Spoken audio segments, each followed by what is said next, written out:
भैया सगरू राम। ए भैया ए सगरू राम, ये कर तो नींद हल कर पर है भैया। कौन होला नींद आते तो खटिया में जाके सुते हो, हमार संगवारी देख कैसे खड़े खड़े सुता से जला। ए सगरू राम,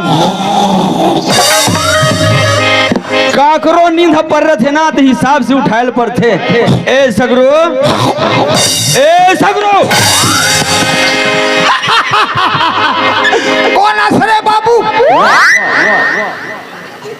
कसरे कौन अस कहते? मैं तो तोर बड़े भाई दिनेश हरो रे। कौन दिनेश? हां तोर नाश हो जाती के कहा जी। देखे ये तो जाना थो भैया, मैं उस निंदा होते। हाँ लगातार चला थे कहीं के जाना थो। अली के है बाबू। हाँ हमला नाचा में जाना है, जाना है खपरी खपरी का करबे बाबू?